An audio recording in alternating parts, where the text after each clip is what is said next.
O que você quer saber sobre o Autópsia do Feminismo? Primeiro sobre o que é o livro, né? Bem, o livro tem uma tese fundamental. A tese é a seguinte: o feminismo está morto. E ele morreu de suicídio. Cada ato do feminismo é o reflexo dessa metafísica da revolta. Há, em toda pequena coisa que o feminismo afirma, essa mesma revolta inserida, incrustada no seio de suas afirmações. Tem 3 perguntas, na verdade, né? A primeira coisa é, ela consegue ter um ponto de partida que tenha uma capacidade expressiva relevante, no sentido de que, por exemplo, ela não se aproveita da ignorância daquele que tá lendo pra afirmar a questão. A segunda pergunta é qual é a diferença desse tipo de livro de abordagem decadencial pra qualquer outra análise decadencial genérica possível? Se esse livro de fato acrescenta, ou se eu posso ir pra um clássico, ou se eu posso ir pra... Se eu pegar um Schopenhauer pra ler. Spengler, né? É, um Spengler. O próprio Spengler não faria esse trabalho melhor, né? Pra quem eu acho que esse livro foi direcionado? Para as antifeministas. O motivo pelo qual ela não queria agregar tanto contra as feministas que já estavam nisso, porque ela considera que o feminismo, no final do dia, já morreu. O movimento intelectualmente morto não apresenta oposição alguma. Ela exclui automaticamente as possibilidades de apresentação do feminismo enquanto movimento político. Movimento, por exemplo, sociológico também. A afirmativa é tão e somente, aparentemente, né, do que tu me contou, é que é pecado. Por isso que eu, Malboro, não teria na minha estante e não tive nenhuma curiosidade de ler o livro. Veja, parece que eu tô sendo chato, mas não é o caso. É porque, nesse sentido, parece ser muito mais fácil criticar a incapacidade brasileira sobre os temas do que estar, de fato, trazendo a antifeminista. Dizer assim, ó, a antifeminista é burra, mas, ó, não dá pra falar isso, não dá pra vender, não dá página isso. É uma frase. Ah, então o feminismo está morto por causa disso tudo aqui. E o discurso universal, ele tá muito longe do feminismo, ao mesmo tempo que ele consegue responder o feminismo de forma muito mais contundente. É mais ou menos assim que eu vejo. Bom dia, boa tarde, boa noite. Eu sou o Daniel Miorim e esse é o Escola Austríaca e Filosofia. E hoje eu estou aqui com meu grande amigo Malboro, meu sócio do Alta Linguagem, meu colaborador nesse canal, meu sócio nesse canal, meu grande amigo, um irmão. Salve, Malboro! Salve. E aqui hoje a gente vai fazer uma coisa um pouco diferente, tá? A gente vai fazer o Primeiras Impressões, é um quadro nosso aqui, em que a gente vai saber se vocês têm interesse sobre certos livros, sobre certos assuntos, sobre certas conversas. O que a gente vai fazer? Eu vou ler 100 páginas de um livro. Nesse caso em específico eu já explico porque que eu já li, pelo menos a primeira versão dele, mas a gente lê 100 páginas de um livro, comenta um pouco sobre ele, dá a nossa opinião, e vocês dizem se é bom ou se é ruim. Vocês dizem se vocês gostaram, se vocês querem mais ou se vocês não querem. É muito simples, é muito direto e a regra é bem simples. Nós lemos para ter, literalmente, primeiras impressões de livros. E para isso, cara, eu escolhi um livro que eu, eventualmente, terei que um dia fazer um review mais aprofundado, evidentemente, que é o livro da minha querida amiga Débora Luciano. Ela escreveu um livro e me convidou, à época, para publicar pelo Alta Linguagem. Na época, eu tinha achado o livro problemático, algumas coisas, eu expliquei a ela quais eram alguns problemas que eu acreditava que existiam no livro. Ela prosseguiu, como a gente se desencontrou em relação a isso, ela prosseguiu com a professora Paty, fazendo toda a estrutura ali de editoração e tal, ajudando ela nos processos. E eu vou dizer bem claramente, cara, que bom que ela fez assim, porque a professora Paty tem, inclusive, uma visão mais próxima da dela, uma visão mais próxima do que ela traz, das questões principais relacionadas a uma visão antifeminista, católica, uma estrutura tradicionalista de vida, opiniões mais tradicionalistas, e eu vejo que foi uma excelente aliada nesse processo, foi um excelente adendo porque ela fez. Só que para isso, gente, e a gente vai fazer blocos alternados, eu vou estar sempre com o Malboro para esse bloco, em que o processo é muito simples. O Malboro vai me perguntar coisas desse livro. Ele vai fazer as perguntas que tiver na telha dele. Assim como quando a gente estiver conversando sobre um livro que o Malboro está trazendo, e ele vai trazer alguns livros aqui para cá, e dependendo do sucesso disso, a gente pode analisar os livros de basicamente toda a direita. Por exemplo, tem um livro muito bacana que eu tô vendo ali, que é A Hidra Feminista, que é o livro da Ana Campanholo. Vocês querem que eu resenhe o livro da Ana Campanholo, as primeiras 100 páginas, as primeiras impressões? Façam dar certo o primeiro livro e a gente vai continuar essa série. A gente vai continuar a analisar o Autópsia do Feminismo. A gente vai analisar outros livros de outras pessoas. O livro, por exemplo, do 38. A gente vai analisar, por exemplo, livros do professor Marcelo. A gente vai analisar livros...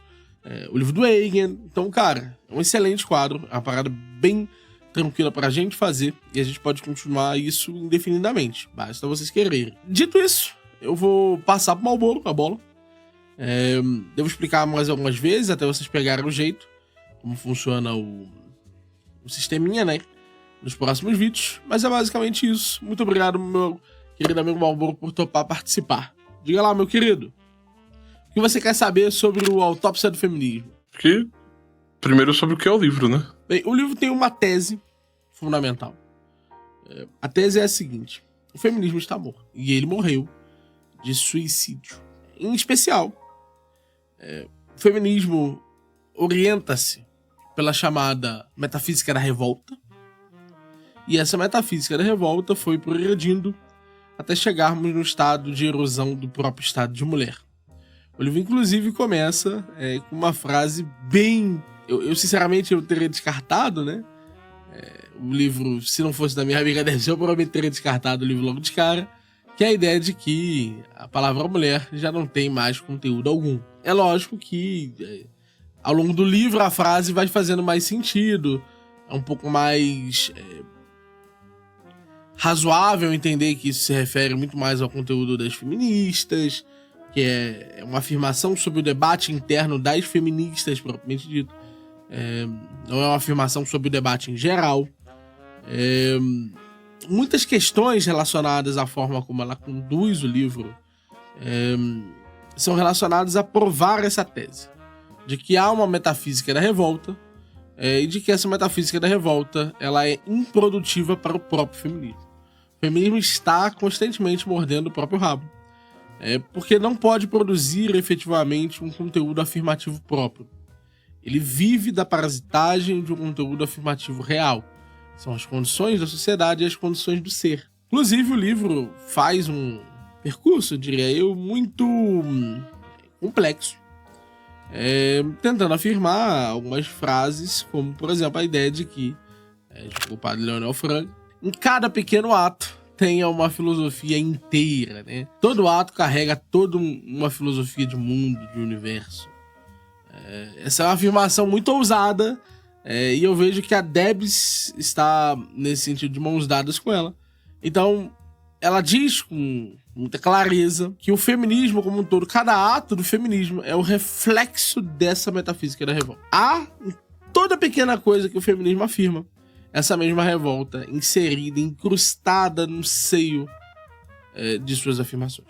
Isso é anexado a um grande histórico que passa por basicamente todo o cânone feminista, indo desde Margaret Sanger, Catherine de Clare, Ellen Pettigrew, passando por Firestone, passando por Beth Friedan e várias outras autoras, nesse percurso de efetivamente entender como o feminismo pode se apresentar dessas mais diversas facetas, né? Então, por exemplo, há uma tentativa de afirmar um certo choque, por exemplo, entre a Mater Dolorosa e a Devoradora, a Mãe Devoradora.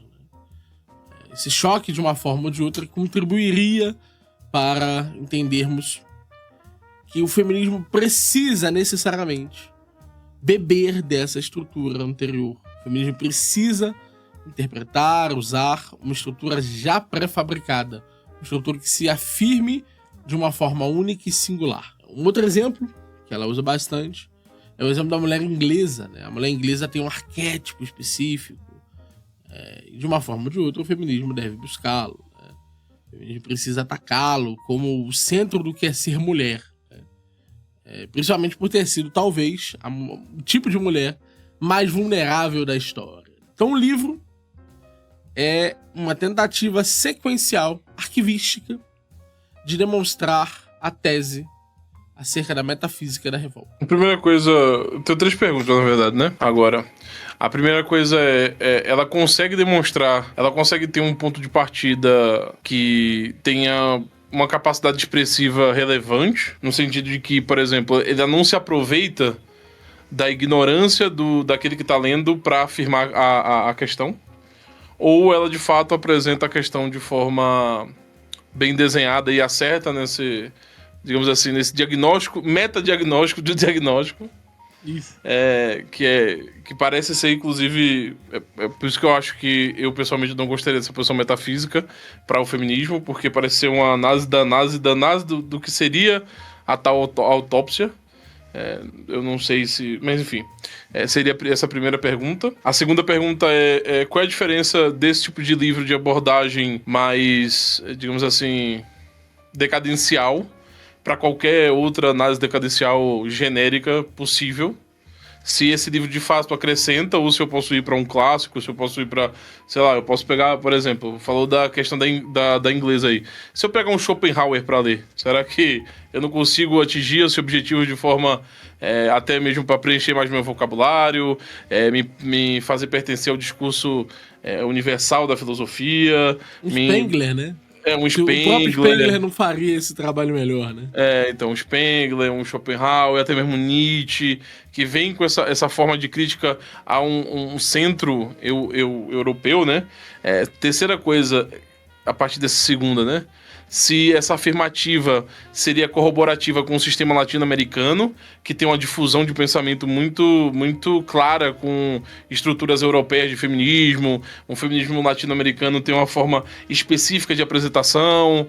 Então, se essa crítica que segue do feminismo europeu e essa decadência do feminismo europeu seguiria também para uma decadência geral do feminismo enquanto impossibilidade de se reavivar esse tipo de pensamento, que é uma característica própria de qualquer pensamento qualquer afirmativa sobre qualquer ideia metafísica, existe a possibilidade de uma abrangência nova, né? É por isso, inclusive, também que eu acho estranho você apontar uma metafísica representativa no campo feminista e simultaneamente dizer que isso está morto, né? Até porque o campo metafísico em elaborações de pensamento não morrem, né? Eles são reavivados, né? A metafísica, a não ser que seja um ponto derrotador, e não parecer o caso, é uma crítica no sentido de do feminismo não ter mais o que expressar, mas expressa, né? Expressou em algum momento. Se essa crítica segue também para a latino-americana, etc, e por aí vai. Então vamos lá. Vou começar pela última, tá? A autora reconhece, a Debs reconhece ali, mais de uma vez, que ela tem limitações. Então ela diz duas coisas, e eu acho que essas duas coisas enfraquecem sua obra. Primeiro, que ela não tem nenhuma pretensão de sair do núcleo de formação, que é um núcleo de formação basicamente europeu, muitas vezes anglo-saxão, para a concepção do que é o feminismo. Inclusive, a saída dela para isso é utilizar a fala de uma decolonial dizendo que, no final do dia, é basicamente isso que ela consome. Segundo, em relação a se há uma estrutura de formação de pensamento mais externa, né, sobre qual ela poderia comparar suas visões e poderia estar certa ou errada, infelizmente, como ela só fica na filosofia, a gente não poderia comparar para saber se realmente, por exemplo, em política, nas estruturas políticas e sociais, nas outras análises sobre os quais a gente teria que fazer um juízo mesmo, né, dizer, não, certo ou errado, aqui há a metafísica da revolta, a estrutura está sendo usada aqui, a própria autora a própria Debs opta por não entrar nesse caminho, né? Ela não choca a sua tese contra esses caminhos. Então, assim, isso não é propriamente dito uma confissão de erro, mas é uma confissão de que o trabalho é menos ambicioso do que talvez ele precisaria ser para provar a sua afirmação. Não sei, é uma escolha em relação a quanto rigor epistêmico você gostaria para afirmar isso. Eu, particularmente, gostaria de muito mais rigor epistêmico. Isso foi uma das coisas que eu apontei para ela quando eu vi da primeira vez o livro. Eu apontei, cara, eu acho que você dificilmente vai conseguir fazer isso, porque há, por exemplo, uma diferença substancial entre o feminismo liberal e o feminismo marxista. É lógico que o pensamento tradicionalista ele colapsa essas duas coisas dizendo que o marxismo é uma espécie de liberalismo e por aí vai, e expandindo as coisas dessa forma. Então, é inevitável que você teria que lidar com os textos políticos e demonstrar estruturalmente aonde há essa grande tese unificadora. E isso é difícil de fazer. Na verdade, talvez um empreendimento para uma vida inteira, né? A saída dela foi inteligente. Buscar isso nos textos filosóficos, ao invés de discutir os textos políticos, Uma saída muito inteligente da parte dela. Mas também enfraqueceu profundamente a tese, porque se não demonstrou efetivamente que... porque é muito fácil, numa discussão filosófica, ter uma ontologia implícita, né? Mas provar que essa mesma ontologia implícita está contida também em todas as obras políticas dessas autoras seria muito mais complexo, né? Seria muito mais difícil. E muito provavelmente a gente encontraria, na verdade, pressuposições ontológicas. Eu acho que provavelmente é o caso, né? Eu não tenho como provar isso, porque isso seria afirmar o contrário da tese dela, e eu tenho poucos motivos para afirmar isso. É uma tese bem robusta nesse sentido. Mas eu tenho motivos para acreditar no oposto. Na verdade, que existem pressupostos ontológicos de um tipo entre as feministas liberais, entre as feministas libertárias e entre as feministas marxistas. Muito provavelmente esses pressupostos são bem distintos entre si. E como ela colapsou as categorias, ela acabou já impedindo que a crítica sequer chegasse a esse ponto. Então, para mim, essas limitações, elas também... na mesma medida em que elas serviram para mostrar pro Debs, tem noção do que ela tá fazendo aqui. Ela realmente sabe como denso, pesado, difícil é fazer uma tese com esse tamanho de implicações. Eu também senti... Bom, beleza, agora que ela sabe o que é o tamanho do que ela tá fazendo, com todas as implicações, todas as estruturas, ela também optou por fazer o caminho mais fácil, né? Uma coisa que eu acho que precisa ser dito é que há uma diferença muito substancial entre o que eu li de antifeminismo dentro da tese da Debs e o que eu li fora. Geralmente o antifeminismo não é tão filosoficamente denso. Então, dizer que ela optou pelo caminho mais fácil parece até meio mal. Porque, tipo, as outras optaram talvez por um caminho muito mais fácil do que esse. Mas é um fato que ela realmente recuou diante do desafio que ela soube identificar, né? Ela soube identificar com clareza que esse seria o principal, o elemento mais difícil da construção da sua tese, e fugiu do ônus, e tá tudo bem. Um livro é o que o livro se dispõe a ser, e que bom, porque muitos livros não conseguem ser nem o que se dispõe a ser. Em relação às outras duas perguntas, você me perguntou qual a diferença dessa tese para todas as outras grandes teses decadenciais e tradicionalistas. E eu digo que pouca. Mas isso não é um problema, porque todas essas grandes teses decadenciais de crítica a estruturas bem colocadas, até as próprias críticas do ser, elas geralmente não tentam se diferenciar tanto uma das outras. Eu acho que a Debs reconhece que dificilmente seria o caso que, por exemplo, entre ler o Liberalismo é Pecado e ler o Autópsia do Feminismo, uma pessoa deveria ler o Autópsia do Feminismo. Eu acho que muito provavelmente ela reconhece que entre ler o Iota Unum e ler o Autópsia do Feminismo, alguém deveria ler o Iota Unum. Eu acho, por exemplo, que ela acha que entre ler o Richard Weaver, As 10 Consequências, e o Autópsia do Feminismo, alguém deveria ler As 10 Consequências.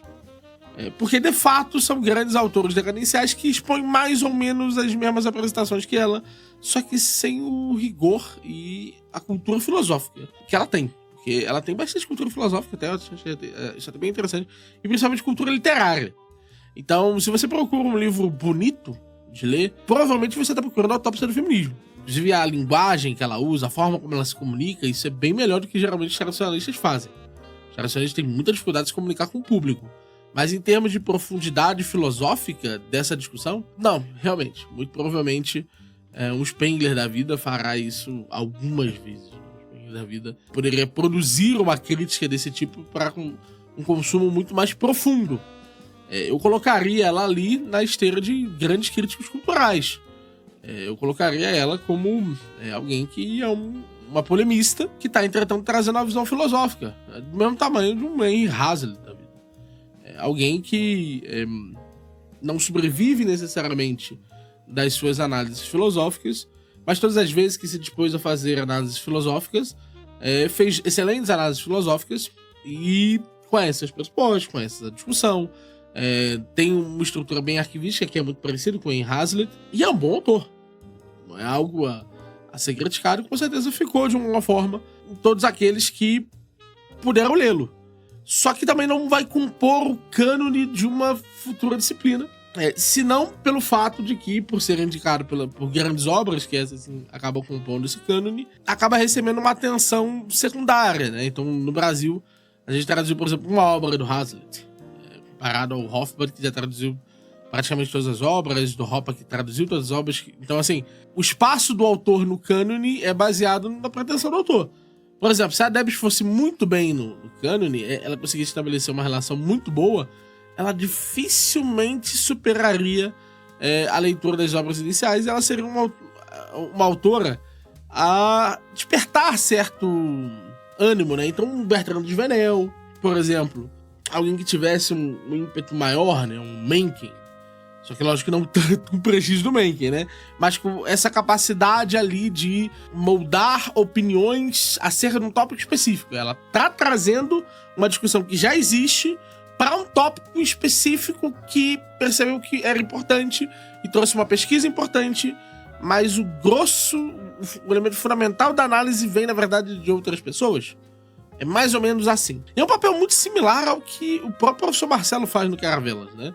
Se você ler lá o Marxismo Exposto, ele não é um livro feito diretamente para compor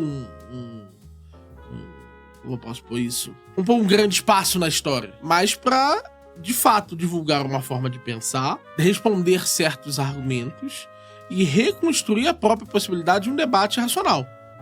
E aí eu acho que, por esse debate racional necessariamente tem que ser feito lá em cima, tem que ser feito pelos grandes teólogos, tem que ser feito por aqueles que são realmente doutores da lei natural, eu não consigo ver ela mesma tendo essa pretensão de se olhar lá em cima. Se ela queria isso com esse livro, se ela estava enxergando que ela sentaria na mesma fileira, eu acho que ela estaria bem errada. Eu acho que ela mesma é muito ciente das limitações, falhas e problemas, e ela provavelmente diria: leia o Richard Weaver. E quando você tiver curiosidade para trazer esse tipo de visão para o debate do feminismo, me leia.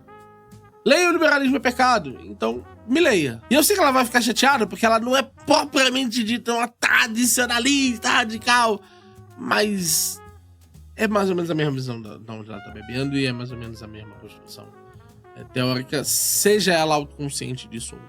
Enfim, a primeira pergunta, né? Sobre qual que era a diferença entre todas as coisas que estavam sendo colocadas e qualquer outra análise genérica, né? E aí eu vou dizer que aí é um problema da análise. Do ponto de vista da autora, ela pode fazer pouco sobre isso. Porque é um fato que esse tipo de análise, esse tipo de construção, ela é extremamente genérica. Ela poderia usar essa construção para analisar o anarcapitalismo, para analisar o feminismo, para analisar o comunismo, para analisar o wokeísmo, para analisar o liberalismo, para analisar a social-democracia, e ela chegaria mais ou menos nas mesmas respostas. Para analisar a França, a Inglaterra, o Brasil. Exato. Ela poderia, no final do dia, usar o mesmo vocabulário, muitos dos mesmos exemplos, sem muita perda de sentido. Então, sim, é genérico, só que é mais culpa do fato que você primeiro tá olhando as coisas pelo ser, a estrutura do ser e as suas negações, do que propriamente dito, porque ela é genérica. Não tem nada genérico no livro dela, no sentido de que ela tem um inimigo muito claro e ela ataca só esse inimigo, e é esse inimigo que importa. Mas do fato de você, um pouquinho de imaginação, conseguir conceber como escrever 10 livros desses, não depõe muito a favor do conteúdo do livro. Porque não depõe a favor do conteúdo da tese. Há um problema estrutural. A gente já fez alguns vídeos sobre isso, né? Principalmente o livro contra o Olavo, né? Dizendo a importância de diminuir o inchaço da ontologia nas obras de pessoas que têm uma visão mais tradicionalista de mundo. Um Schwann da vida, um Guénon da vida. A gente vê essa importância, essa necessidade, né? De, cara, olha só, vamos com calma, né? Nem tudo é o reino da quantidade. Você provavelmente não sabe muito bem os motivos pelos quais a epistemologia cresceu tanto de tamanho. Tiveram motivos nas discussões, né? A gente teve questões reais para a epistemologia crescer tanto. A gente teve questões reais para a gente ter tido discussões sobre incerteza, sobre vontade. A gente ter abandonado um pouco o conceito de ser, e trabalha com a própria noção de subjetividade. Isso bebe um pouco na raceidade, né? Bebe um pouco na questão da vontade, bebe um pouco na questão do próprio voluntarismo. Cara, tem muitas coisas que, de uma forma ou de outra, estabelecem a necessidade de mexer na ontologia, dizer, cara, isso aqui é muito ontológico, isso que você tá mexendo é muito metafísico e não necessariamente você está ganhando compreensão, análise, espaço de discussão com isso. Na verdade, você pode estar perdendo a capacidade de falar sobre qualquer evento em particular. Ao tentar postular tudo pelo todo, você pode ser inofensivo para alguns de seus inimigos. Já que tu botou esse livro como sendo um livro de crítica, né, cultural, etc., que tu falou que não tem muitas diferenças para outros livros mais próximos desse e tal, Liberalismo é Pecado, etc, etc. Eu gostaria de saber, então, qual é o valor que se extrai, né, que tu acredita que se extraiu dessas páginas que tu leu. Porque, por exemplo, é um livro que, no século XXI, de uma autora brasileira, que propõe uma certa crítica ao feminismo e necessariamente ela vai ter que dialogar com o feminismo brasileiro. E as discussões no Brasil giram... Ela escreveu um livro em português e ela anexou discussões, como tu mesmo falou ali, europeias, né? Uma afirmação europeia que não conversa tanto com o movimento feminista latino-americano, mas que tenta se incorporar à visão metafísica para dizer que dialoga com todos eles, né? Ao mesmo tempo em que não se pressupõe, segundo a tua afirmação ali, a dialogar, só se diz que vai dialogar com o feminismo europeu. O que seria estranho, tendo em vista que, metafisicamente, estaria dialogando com todo e qualquer feminismo, aonde quer que ele esteja, né? Que foi justamente a crítica agora que tu falou, que, como tá nesse todo, né, já acaba fugindo da individualidade de cada movimento e cada coisa específica. Porém, a minha pergunta é a seguinte: a partir disso, dessa afirmação que tu fez, a partir do que tu leu, qual seria o valor agregativo para a leitura de um brasileiro? Porque, por exemplo, a Debs é uma pessoa conhecida. A Debs, ela tá viva, né? A Debs faz live, a Debs critica as coisas hoje no Twitter. No Twitter, no YouTube, em seus livros. Qual valor eu, como leitor, extrairia para conseguir também interpretar o mundo que está ao meu redor a partir desse livro? Então, como é que eu dialogo com o mundo ao meu redor, com essas ideias que estão sendo me fornecidas com esse livro? Se fosse para fazer uma crítica direta, que dificilmente as pessoas sabem que elas estão sendo colocadas para ter uma certa posição antes do debate. Aqui, ela formulou isso de en passant, mas ela deixou claro que ela está partindo de um viés aristotelicomista. Então ela avisou as pessoas. Mas as pessoas dificilmente têm noção das implicações disso. Dificilmente têm noção de que, ao consumir esse material, estarão consumindo toda uma cosmovisão previamente inserida nele. Por que talvez elas não achem isso? Porque, muito provavelmente, desconecta-se os elementos da discussão da própria metafísica à descrição dos eventos. E eu acho que isso não acontece. Então, eu acho que o livro tem certo viés de descrição que certas feministas brasileiras não aceitariam. E é lógico que se cumpre o ônus, né? Eu vejo nesse sentido que a Debs é muito consciente das discussões, dos status questiones, e ela poderia defender certas posições dentro disso. Mas, como ele já começa com um processo de descrição um pouco diferente de vários fenômenos, análises, motivos e circunstâncias, ele vai quase que necessariamente ser descartado pelas feministas. Para quem eu acho que esse livro foi direcionado? Para as antifeministas. O motivo pelo qual ela não queria agregar tanto contra as feministas que já estavam nisso é porque ela considera que o feminismo, no final do dia, já morreu. E que não há mais ninguém que poderia, de fato, fazer um anteparo, uma contraposição das suas ideias ali. O movimento intelectualmente morto não apresenta oposição alguma. Um movimento em que não há uma possibilidade real e expressiva de criar novas formulações, porque todas as suas formulações já estão expressas nas estruturas de queda que esse movimento teve, não é um adversário, provavelmente dito, né? Eu acho que é nesse sentido a autópsia, né? Eu acho que é nesse sentido que ela está apenas olhando isso e se colocando lá de fora.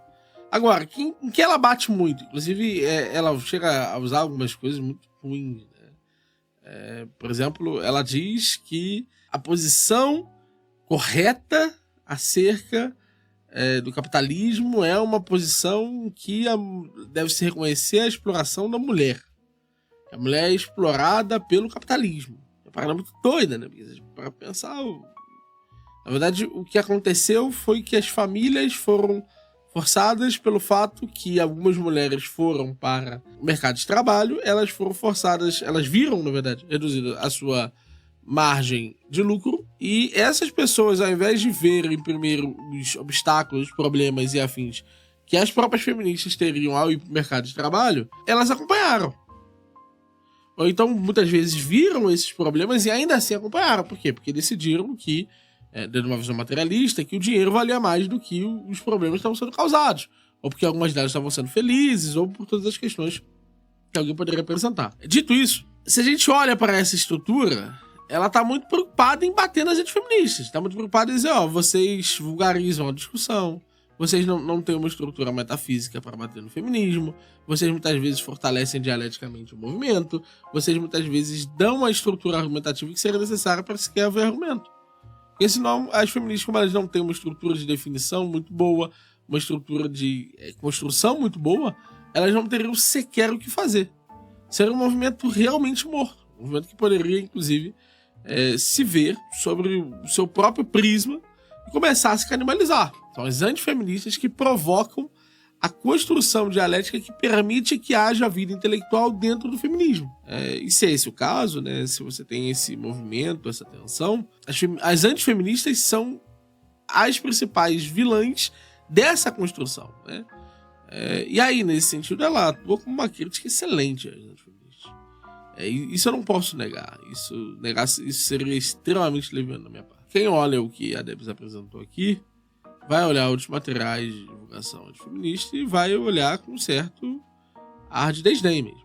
Porque o que é produzido aqui é significativamente melhor do que foi produzido lá. Só que, se ela estiver errada sobre a tese dela, digamos por um segundo que ela estivesse errada sobre a tese dela. O que está acontecendo? Quer dizer que ela fez um ataque muito expressivo à estrutura de argumentação das antifeministas. Isso não dá combustível para as feministas? Isso não faz com que uma das pessoas que está efetivamente tentando apresentar uma resposta que será ignorada pelo campo feminista não afirmará provavelmente o que será o novo campo das antifeministas, a não ser que ela ganhasse por muito essa disputa, que é uma disputa, no final do dia, de popularidade das ideias. O que ela vai fazer? Ela vai dar munição, realmente munição, para que as feministas atuem dessa forma. Nesse sentido, eu vejo que, se ela estiver certa, ela vai levar as antifeministas a fazerem a crítica para um lado correto. Se ela estiver errada, ela vai dar muita munição para as feministas. Acho que é mais ou menos nessa onda aí. Tá, mas é porque eu ainda não consegui captar qual seria o interesse particular em ler especificamente esse livro. Essa parte que eu ainda não consegui, por exemplo. Para uma crítica cultural, pelo que tu apresentou aí até agora, por que não seria melhor até mesmo ler, sei lá, sobre necropolítica do que ler sobre esse livro, por exemplo? Para quem? Para qual gente? Para feminista ou para antifeminista? Mas é isso que eu tô querendo grifar. Eu não tô botando feminista ou antifeminista porque não parece ser adequado. Isso tá dentro da outra pergunta que eu fiz lá atrás. Eu não vejo como esse livro não vai usufruir, na verdade, da ignorância do leitor. Porque quando nós trazemos questões metafísicas, afirmações as quais podem ser resumidas, por exemplo, ao pecado, né? A pessoa pode dizer que tudo é pecado, chega a dizer, o feminismo é pecado, isso aqui é pecado, o liberalismo é pecado, tudo é pecado, já está respondido, e sequer exige uma justificação, né? Até porque, a partir do momento que você envolve questões teológicas de forma camuflada, que parece ser o caso, parece que existe uma questão teológica que afirma toda a estrutura de crítica ao que está sendo apresentado pela Debs no livro dela. E é por isso que tu, por exemplo, falou, e eu concordo, que uma feminista pode chegar a simplesmente negar, né? Porque foi escolhido um campo de ação, esse campo de ação foi a perspectiva filosófica, a partir desse campo de ação que foi selecionado, foi negado todos os outros que não são os componentes filosóficos, e a partir dessa negação, se estrutura, a partir daí tudo se segue. Quando eu tiro todos os contrafactuais que podem ser representativamente um problema para mim, então a minha tese provavelmente vai seguir saudável e tranquila. Então, e simultaneamente também, como que você vai trazer, a partir do momento que você parte dessa noção que o feminismo está morto, eu também não sei como você consegue dialogar, por exemplo, eu não sei como você dialoga com uma antifeminista que está discutindo com algo que já está morto. Não tem como reavivar algo que está morto, né? Algo que está morto, tem fim. Então, eu não sei exatamente o que isso traz a acrescentar. Isso vai acrescentar ao sujeito que está lendo. Porque, de novo, parece que bebe-se e aproveita-se da ignorância do leitor. Não estou dizendo que é o caso, mas parece ser o caso. Porque... geralmente livros, como você citou o Mencken lá atrás. O Mencken, eu acho até injusto comparar, mas enfim. Se você lê o Mencken, você consegue não somente incorporar a crítica que o Mencken está fazendo, como aquela crítica conversa diretamente com o que está acontecendo. O Mencken não corrobora, ele não conta com a minha ignorância. O Mencken conta com o saber. Quanto mais você sabe do que o Mencken está comentando, mais você se inteira daquilo que o Mencken está apresentando e mais sentido vai fazendo. Não parece ser o caso nesse sentido dessa apresentação, porque ela exclui automaticamente as possibilidades de apresentação do feminismo enquanto movimento político. Movimento, por exemplo, sociológico também. A afirmativa é tão e somente, aparentemente, né, do que tu me contou, é que é pecado. Porque justamente foi escolhida a noção metafísica. E essa noção metafísica para dizer que está morto é porque é pecado. Isso aqui não segue a partir daí na visão cristã, etc. Parece conversar muito com quem já parte desses pressupostos. E já tem... Peço perdão, mas parece que já tem esse vício de concepção. Eu diria o seguinte, eu concordo com você em uma coisa e eu discordo em outra. Primeiro que ela é muito explícita. Então, uma pessoa que diz tão abertamente que tudo tem pressuposição e utiliza um trecho do Whitehead muito grande ali na tela. Pá! Não é uma pessoa que tem medo disso, desse tipo de fala. Então ela entra muito, tipo, ok, eu estou fazendo isso. O meu projeto é esse. Onde eu estou sentando é isso aqui. Então eu realmente acho que a ignorância do autor, do leitor, ela não é tanto um problema quanto ao tema. O que a gente vai perceber, na verdade, é que o leitor não vai ter as ferramentas necessárias para rebater aquelas teses. Mas ele pode, por meio de um método direto, comparativo, analisar se a descrição da Debs é correta sobre certos autores. E nesse sentido, ela faz ela tem uma visão bem enciclopédica. Como eu disse, ela aponta só nessas primeiras 100 páginas, ela aponta uma série de filmes. E ela consegue, nesse sentido, estabelecer sobre quase todos os parâmetros possíveis uma discussão sobre a pertinência de aplicar cada critério naquele caso específico. Então, eu até acho que veja só, uma metafísica da revolta no feminismo. O livro é bem convincente nesse sentido, de que há uma metafísica da revolta. O problema é esse ser o fio condutor de todo o feminismo e essa ser a ontologia oculta e implícita em toda a formulação feminista. Mas disso não se extrai que algumas mulheres não pudessem ter feito parte dessa metafísica da revolta. Eu acho que talvez o caso mais representativo disso, desse tipo de oposição gritante entre as duas coisas, é a apresentação que é feita pela Beauvoir e a análise que ela faz. Então, se a gente for dar uma olhadinha aqui no trecho sobre a Beauvoir. Dessa forma, a mulher não é physis somente, mas também antiphysis. Isso não apenas nas civilizações dos permanentes elétricos, da depilação com cera, das cintas de látex, como ainda no país das negras de Botox. Na China, em toda parte. A prisão da dor não é a primeira mentira. A mentira que as torna desde o início do tempo fraca. Aí pega duas citações de religiões forjadas pelos homens, refletem essa vontade de domínio, buscar argumentos da Irlanda de Eva, de Pandora, usaram a filosofia e a teologia a serviço de seus desígnios, como vimos nas frases citadas de Aristóteles e Santo Tomás, desde a antiguidade, moralistas e satíricos, deleitaram-se com pintar o quadro das fraquezas femininas. O Código Romano restringiu o direito das mulheres e invocava. É impressionante, por exemplo, que o Código Romano, a fim de restringir o direito das mulheres, invoca a imbecilidade, a fragilidade do sexo, no momento que, pelo enfraquecimento da família, se torna um perigo para os herdeiros masculinos. É impressionante que no século XVI, a fim de manter a mulher casada sob tutela, apela-se para a autoridade de Santo Agostinho, declarando que a mulher é um animal que não é firme nem estável, enquanto a celibatária se reconhece o direito de gerir seus bens. Ela fala assim, ó. Mas ela, por sua vez, também encontra um ser fisicamente frágil, biologicamente vulnerável e emocionalmente instável. A mulher, que é a mais individualizada das fêmeas, aparece também com a mais frágil, que vive mais dramaticamente seu destino e a que se distingue mais profundamente do macho. Aí vai descendo e fala numa conclusão que ela chega. As mulheres, em seu conjunto, são as inferiores aos homens. Isso é, a sua situação oferece-lhes a possibilidades menores. O problema consiste em saber se esse estado de coisas deve se perpetuar. Então ela diz que a Beauvoir aceita essa inferioridade como um fato. E aí ela vai recorrer ao eterno feminino. Sobre o eterno feminino, ela diz: é precisamente porque o eterno feminino é muito maior do que vestidos, rendas e um suposto interesse excessivo fofocas que ele consegue se filtrar com tanta intensidade nesse movimento de revolta tão violento.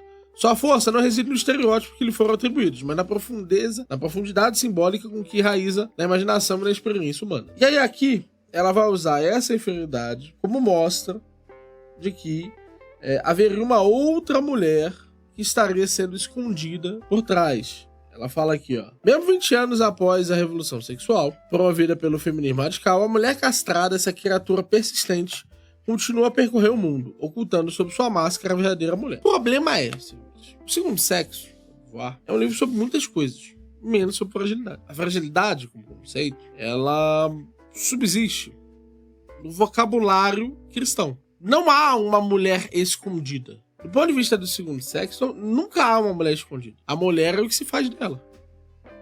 O resultado do que é a mulher é aquilo que a sociedade estiver concebendo dela. Então a fragilidade não pertence à mulher em particular. Ela não é uma condição da mulher. O livro todo é para desprovar isso. Então a ideia de que haja uma mulher escondida, ela é justamente o contrário da afirmação da Beauvoir. Para ela, o que se faz é que se constitui um objeto. E esse objeto mesmo, sobre o qual se está pensando, não é o que teria sido feito se você não tivesse pensado. Mas é impossível não pensar. Então vamos pensar assim, ó. Digamos que dentro de uma caixa, tem uma caixa aqui. Você precisa entender o que tem dentro da caixa. Só que toda vez que você entende o que tem dentro da caixa, a caixa vira aquilo que você entende. Como é que você capta isso? Para ela, o único sexo que se afirmava positivamente, afirmativamente, era o sexo masculino. O sexo feminino se afirmava por aquelas coisas que eram colocadas nele. Então, para ela, não existe, jamais existirá uma verdadeira mulher. Porque nunca houve um período sobre o qual isso pudesse decadenciar. Então, se você vê a descrição da Simone de Beauvoir, esse sentimento de inferioridade vem, na verdade, de estar desconectado da sua verdadeira natureza. De não estar próximo daquilo que é a negação da natureza na vida. Como você não nega que há papéis diferentes, você tem que fazer os dois papéis, então a sua inadequação a esse papel provocaria uma certa reação, que é uma reação de revolta. Só que isso nunca estaria na Beauvoir. A Beauvoir jamais aceitaria isso. Muito embora você possa extrair isso textualmente da Beauvoir, como ela fez aqui. Utilizando, por exemplo, a estrutura do Adorno como uma forma de conectar a ontologia da mulher, a análise da mulher, a um bem externo que de uma forma ou de outra misturaria a autoconsciência dessa mulher e a consciência de outro sobre essa mulher. O movimento é filosoficamente válido? Dá pra você fazer isso. Mas se a Beauvoir estivesse num debate com a Debs, ela diria que esse é o caso? Não. Ela diria provavelmente que o que quer que se tenha constituído como esse centro narrativo argumentativo, na verdade é outra coisa, né? Na verdade, é a própria ideia de que a circunstância específica, particular e existente de certa afirmação é a afirmação em si. Então, assim, e ela faz isso com várias coisas ao longo do livro. Então, se for perguntar por esse sentido, é evidente que o aparato da Debs tem obstáculos, mas nada incontornável. Ele é lível e ele deve ser lido por alguém, porque pode ser o caso que você acredite que essa metafísica da revolta, ela consegue fazer isso, né? Que ela, de fato, consegue apresentar certas facetas de como a mulher se comporta, interage com o mundo. E você pode sair com uma tese muito menos ousada que a Debs, de repente. De repente você acha que alguns desses exemplos são bons exemplos de como descrever essas mulheres. Ou de repente você, que já tem uma cosmovisão assim, você gostaria de consumir isso porque você provavelmente pensaria nisso. Ou pode ser o caso que você acredite que é melhor ter uma visão que está, com certeza, centrada num lado que você pode depois esmiuçar as consequências disso, do que você fazer isso de forma implícita, como geralmente é o caso de boa parte daqueles que constroem livros desse tipo. É um livro extremamente arquivístico, então tem toda a estrutura do cânone, tem crítica a todos os elementos do cânone. Então, assim, há um valor em ler. Esse valor, ele é dilapidado pelo método? Não. Ele é degradado, para usar uma expressão que ela usa. Mas é degradado pelo método? É. Mas o livro tem um valor em si mesmo, que é servir como ponte para esses argumentos, entregar a descrição desses processos nessa luz. Mas quem já viu um vídeo da Debs vai sentir que é aquela lente jogada sobre o feminismo inteiro. E no final do dia é mais ou menos essa lente que ela tem. Não tem corpo, por assim dizer. Se o que você tá pedindo, e eu acho que é um pouco isso que você tá pedindo, né? Você tá pedindo corpo, algo que diga, não, por que isso e não aquilo? Por que alguém leria esse livro aqui? Por que alguém... No final do dia, eu vou ter que responder pra essa pessoa aqui, porque nesse mercado não tem muitas opções, porque isso aqui é melhor do que boa parte do que eu já vi, talvez de tudo que eu tenha visto escrito, em antifeminismo, até aqui. Não li tanta coisa, mas já li algumas coisas. Depois, quando eu for terminar de resenhar, eu vou fazer uma defesa, provavelmente, às antifeministas, porque eu vi alguns pontos que algumas antifeministas já concordavam com ela, então eu acho estranho ela tensionar em alguns pontos, como, por exemplo, em relação à histeria, e ela não tensionar em outros pontos, por exemplo, em relação à escolha de uma mulher específica concentrada no tempo. Porque são pontos que já estão em outros antifeministas, né? Outros antifeministas já trouxeram isso para conversa. Eu acho, por exemplo, que a centralidade do aborto é uma coisa que outros antifeministas tratam muito. Tem muitas questões, assim, que são realmente produtivas ainda dentro do antifeminismo.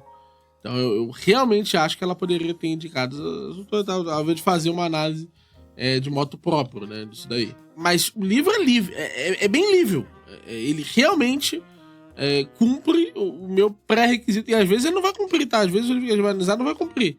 Ele cumpre o meu pré-requisito para estar aqui, que tem a capacidade de trazer uma análise independente, que pode ser aferida pelo leitor.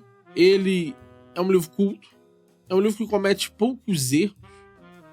Eu vi mais formas de descrever um certo argumento do que... E eu faço muito isso, por exemplo. Eu fui ler sobre o mito do eterno retorno de Eliade para saber se ela tinha citado corretamente a estrutura de sofrimento eterno feminino. Sofrimento universal feminino. Sofrimento feminino universal, a expressão que ela usa. E eu, por exemplo, tinha saído com uma impressão de que havia um tal sofrimento da mulher enquanto tal. Mas eu vi lá que lendo bem Eliade, não tinha como entender muito isso, porque em toda a construção tem uma superação desse status, né? Em algum momento, a história absorve os elementos judaico-cristãos para uma moralidade madura, né? E essa moralidade madura, ela coloca como centro a própria noção da condição humana, né? Então eu pude perceber que não, ela dificilmente estava caindo nesse erro aqui. E eu vi, nas fontes que eu procurei, eu vi poucos erros. Poucas coisas que eu diria, não, isso aqui é questionável, isso aqui é errado. Não teve nada que eu tenha olhado e dito, meu Deus, isso, que problema. Foi um livro muito bem editoriado, um livro muito bem pesquisado, de uma pessoa que tem um repertório muito bom, mas com uma tese que, infelizmente, é um desperdício de uma pessoa que poderia ter produzido algo melhor. Cara, de tudo que eu vi aqui, sendo muito honesto, um pouco tudo ali, não me convence, não. Pra mim, tá seguindo muito a linha, sei lá, eu preferiria ler uma história da filosofia, ou, sei lá, uma história um Copleston, alguma coisa assim, um Russell, história da filosofia. Até porque, se você for para pensar que o feminismo tá morto, sendo muito sincero, parece uma leitura jogada ao léu. Se tá morto, tá morto. Se você não é investigador do fenômeno, pra que eu vou ter na minha estante? Pra que eu vou descobrir que o feminismo está morto, e ele está morto porque ele não cumpre os requisitos de São Tomás e Aristóteles. Não sei se isso me chama a atenção. Não é porque ele não cumpre, é porque ele, através dessa revolta, foi se degradando e se canibalizando até que ele deixou de existir. Até que a própria categoria mulher deixou de existir como estrutura universal. Então não cumpre, por exemplo, assim, do que eu tô ouvindo, tá? Sei lá, o Ortega C, sei lá. Eu ia sair com... Exatamente, se não é universal, ele perde a capacidade de ser sequer compreendido à luz da ontologia da Debs. Sendo que é evidente que dentro, por exemplo, da discussão pós-moderna, a mulher vai continuar sendo discutida. É evidente que dentro da discussão... eu entendi isso, você tá querendo dizer que, tipo, como ele se tornou incognoscível para a estrutura aristotélica tomista, então ele morreu. Sim. Quando não é necessariamente isso que aconteceu. E provavelmente ele vai ter 40, 50, 60 anos de construção aí. E algumas, talvez, extremamente produtivas depois disso, né? Mas é porque, veja, muito provavelmente mais do que uma. Porque no final do dia, ela continua sendo mesmo que esteja, por isso que eu acho o extremo morto, é porque continua movendo. Aquilo que dá movimento, aquilo que dá ânima a algo, aquilo que movimenta uma mulher, aquilo que movimenta as pessoas, infelizmente, ele tá vivo. Não tem muito o que se fazer. Ele tá vivo. Ele abastece... intelectualmente vivo. Sim, mas não só intelectualmente, mas assim, é uma coisa que motiva as pessoas a de fato, aquilo que é capaz de motivar o sujeito a levar a sua própria morte, ele tá vivo. Ele participa, né, filosoficamente, ou seja lá o que for que queira chamar. Mas não é um livro que, por exemplo, pelo que eu tô vendo aqui, tá? Porque tá me apresentando de respostas, seria muito mais proveitoso ler um Ortega Gasset, seria muito... porque eu sairia com conceitos, eu sairia com capacidade... eu conseguiria dizer mais ou menos a mesma alegação, sem ser de forma tomista aristotélica, que traz em si mesma uma complexidade acentuada para a compreensão do leitor, e que muito provavelmente aquele leitor que se deparar com esses conceitos terá problemas em conseguir administrar isso enquanto entendimento próprio daquele tema. Então, por exemplo, como crítico cultural, não me parece ser muito chamativo, porque, assim, como crítico cultural, você precisa ser capaz de se comunicar com aquele que está lendo. E se não consegue se comunicar com aquele que está lendo, e aquele que lê não consegue se comunicar com aquilo que é o objeto que está tentando ser digerido, então não expressa muito valor, ao meu ver, na minha estante, não me chama atenção como leitor. Como eu falei, repito, existe, sei lá, uma miríade de livros que eu preferia ler antes desse. E aí eu provavelmente morreria antes do que chegar a esse ponto de ler esse tipo de livro. Porque não me chama... Eu já não gosto de ler história da filosofia, quanto mais história do feminismo e a morte dele. Eu entendo seu sentimento. Eu queria dizer uma coisa importante antes de encerrar. Não cabe a nós, e aí vai entrar no mérito, né? Eu não quero entrar no mérito dessa discussão. Eu não acho que... Aí eu vou ser muito honesto com a Debs. Eu não acho que a Debs é uma proponente intelectualmente elevada para entrar numa discussão sobre... Nem eu acho que cabe a mim entrar numa discussão sobre qual é a ontologia verdadeira para a composição de teses acerca da realidade do mundo. Eu acho que isso é uma tese muito... Daqui a 20 anos eu venho discutir isso. Então, assim, é muito profundo, né? E, de fato, ela tá nesse horizonte. De fato, ela tá nesse tipo de apresentação. De fato, ela tá... O livro como um todo tá repousando nisso. Mas, porém, entretanto, todavia, a apresentação ela faz... Pode ser que ela consiga, ou alguém consiga, defender que essa análise, na verdade, foi a melhor a ser feita. Porque como a gente não bebe desses pressupostos, esses pressupostos não somos nossos, como a gente considera que eles são, esses sim, improdutivos, que esses sim matam a discussão, quando você, por exemplo, iguala o liberalismo ao marxismo, você já matou uma parte significativa da discussão. É normal o professor Marcelo gostar disso porque ele bebe de uma escola do Fedeli, que vê muitas das tradições posteriores a cristandade como gnósticas. Então é natural que ele tenha esse tipo de visão. É natural que ele tenha o tipo de visão relacionada à própria ideia de que há um seio histórico sobre o qual todas as ideologias brotaram e beberam. Mas não é a minha discussão. Então, assim, eu jamais diminuiria o livro dela sendo que eu não estou disposto a fazer essa discussão. Mas uma vez que a gente concorda que é o caso que não é a nossa visão, aí esse livro passa a ser muitíssimo inferior à nota que eu daria normalmente pra ele. Se eu daria normalmente uma nota 8 pra ele, desconsiderando os aspectos acerca do erro da tese, eu não daria um 4 pra ele se eu fosse nomeá-lo, dado o fato de que eu estou nessa tradição que rejeita. Que eu não acho que o leitor médio dela será alguém que sequer tem uma opinião sobre isso. Entende o que eu quero dizer? Não é um livro que eu recomendaria pra alguém, porque não vai agregar pra ele, a não ser... essas visões decadenciais, elas são, no geral, elas são visões que tentam tratar de vieses. Então, o viés é muito mais forte.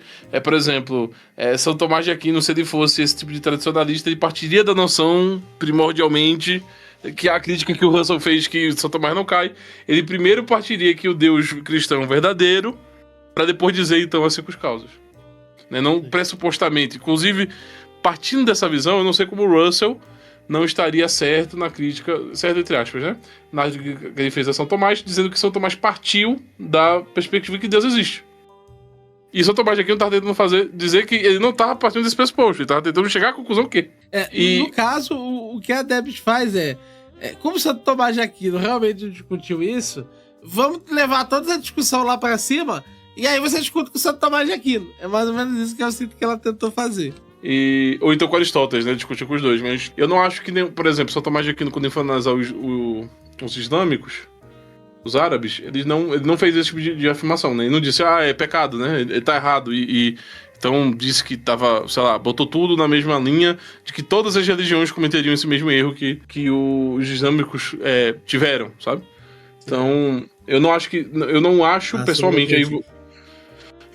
Pessoalmente, eu como método, eu não gosto de tratar dessa forma, porque, ao meu ver, como a gente influencia o leitor, eu não gosto de influenciar o leitor a acreditar de que aquilo dali está acabado, né? Porque a partir do momento que eu digo que está acabado, ele para de olhar para aquilo. A partir do momento que ele para de olhar para aquilo, ele não lida mais com aquilo na vida dele. E aí sim é que o feminismo tem poder sobre esse sujeito. Então eu pessoalmente, tá? Questão de método. Método, eu não gosto de tratar assim. Acho que você perde primeiro, a diversão da coisa. E aí vai mais pra questão de querer ser triste, talvez, não sei, mas tira a diversão da coisa, tira aquilo que a gente chama de alma do sujeito. Então, o sujeito não se depara com desafios, não se lança as possibilidades, não no sentido progressista, mas no sentido de fato intelectual, de se lançar as possibilidades daquilo que está vigente, né, na frente dele, daquilo que está vivo. Né, partindo dessas noções. Eu pessoalmente não gosto. Não acho vestido, não acho que acrescenta, e por noção decadencial, eu acho que dá pra resumir tudo ao mundo jardim maligno. E eu acho que fica tudo nisso. Mundo jardim maligno, mundo jardim maligno, mundo jardim maligno. Houve uma cristandade e não há mais no mundo jardim maligno. Mas a igreja tá aí, né? Não sei. Assim, e faz parte... Agora, você vê, se eu tivesse que dizer, é um bom livro, uma tese ruim. Eu realmente, assim, não estou passando pano pra ela, barulho desse pessoal. É um bom livro, uma tese. De verdade. Porque tem excelentes exemplos de Frankenstein, porque tem excelentes exemplos de Camus, porque tem excelentes exemplos de Dostoiévski, porque tem muita coisa. É um livro muito culto. Então, mas é por isso, desculpa te interromper, mano, mas é porque culto, por isso que eu tava te perguntando. Culto por culto, eu posso ler, sei lá, não, mas é culto no sentido de que incorpora muitos autores que fazem isso pra frente. Então, pra quem não conhece, cara, não sabe, tipo, qual que é o tipo de visão que reinterpreta, por exemplo, Madame Bovary. Mas aí que tá, é uma história do feminismo. É porque eu não acho que pra alguém precisa ser culto e precisa saber Madame Bovary. Inclusive, se o feminismo tá morto, saber sobre Madame Bovary discorre mais contra você do que a favor de você. Por exemplo, por que não Carpo? Porque que coisas que valem a pena? São Tomás de Aquino, aí vai ter também Aristóteles, tem todas as grandes noções que o sujeito precisa ter pra ser, nesse sentido, preenchido. Se vai reavaliar o Flaubert, é melhor fazê-lo através de Carpo, que é pelo menos uma pessoa que era culta num nível abismal. Sim. E assim, não falta leitura, né? Você não para até você terminar de de ler Carpo. Quando você terminar de ler Carpo, se você terminar algum momento de ler o Carpo, você vai ser capaz de olhar pra fazer um livro até com mais rico, né, do que feminismo está... Desculpa, é porque assim, eu não consigo... Como o feminismo tá morto, parece que você tá enriquecendo, tu tá dizendo que a pessoa vai se enriquecer de cinzas. Sim. De algo que não vai corresponder a nada. Até se fosse uma antifeminista, pessoa que é antifeminista. Não, mas aí eu discordo. Só nesse ponto. A antifeminista vai se tornar uma pessoa muito mais capaz. Mas é porque...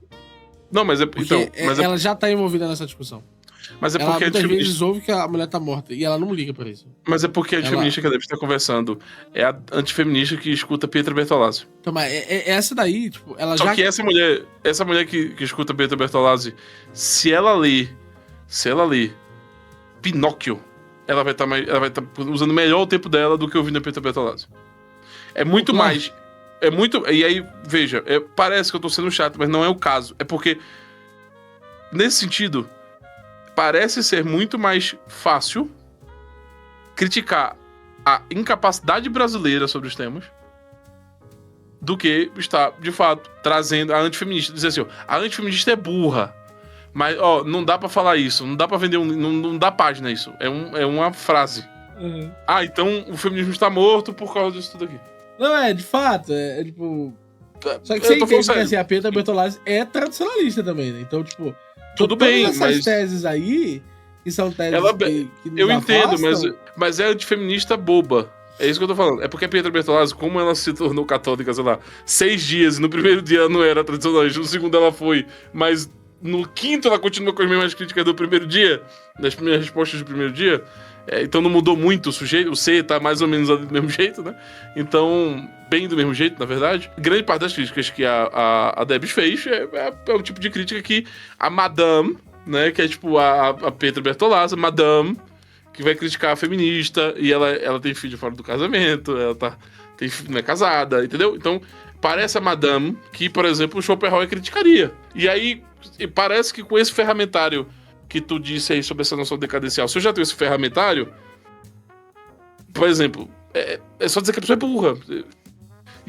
E assim, é porque o Olavo, ele criou uma escola de escritores que... Às vezes esqueceu de mencionar isso. Extremamente olavista esse livro.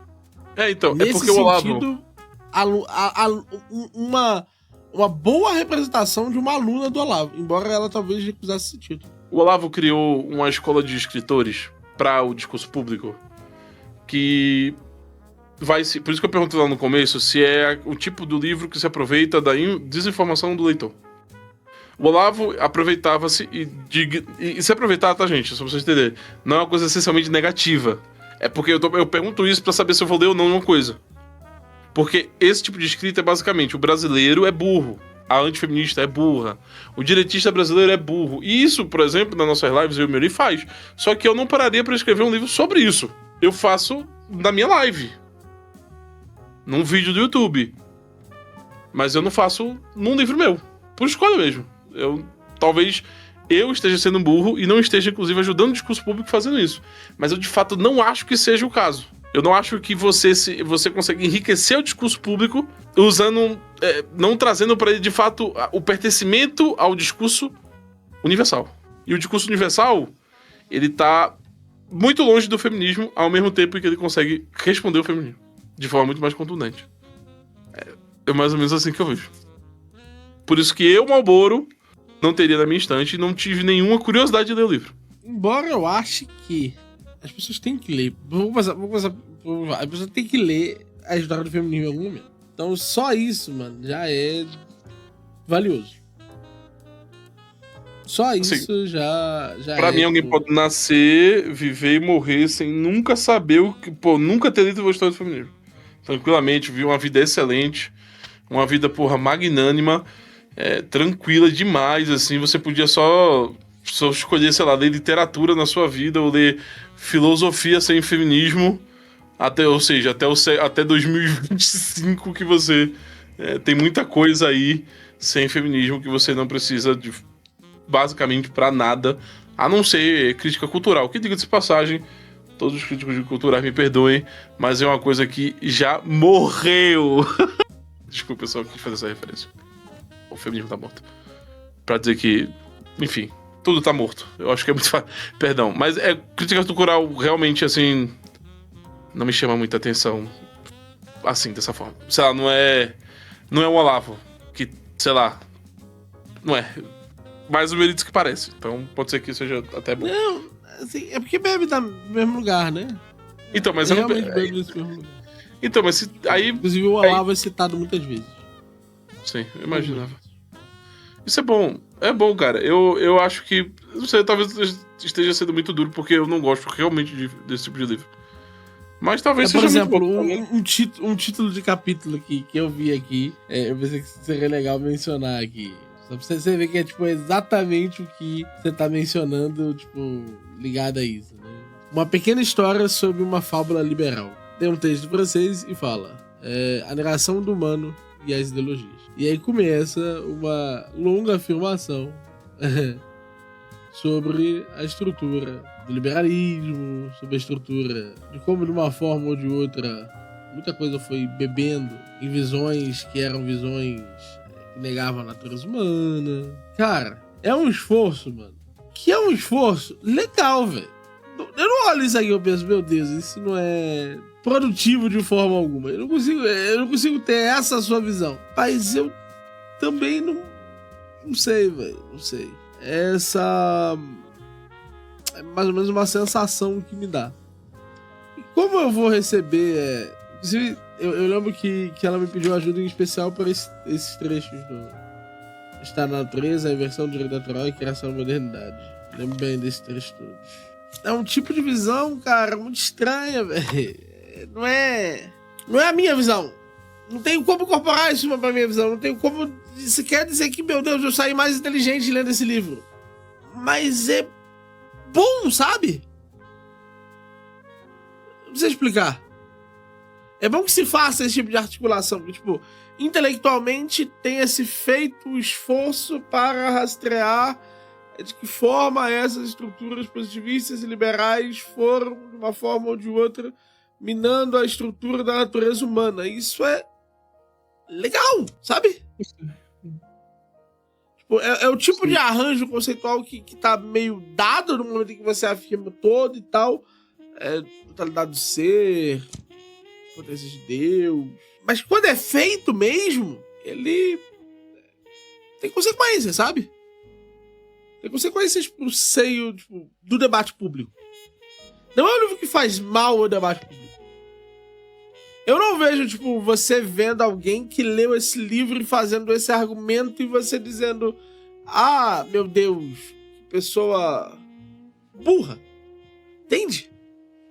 Então, assim, do ponto de vista do tipo de pessoa que se produz pela leitura desse livro, bem difícil ser tão crítico em relação a ele. Entende? Diferente de outros livros. Por exemplo... O Olavo criou o que criou e escreveu livros melhores. Fato é que você tem um ponto. Mas... talvez eu também dissesse a mesma coisa se eu tivesse visto Jardim das Aflições. Eu diria, então... vejo que... como que do Jardim das Aflições vai ter... essa camada de pessoas.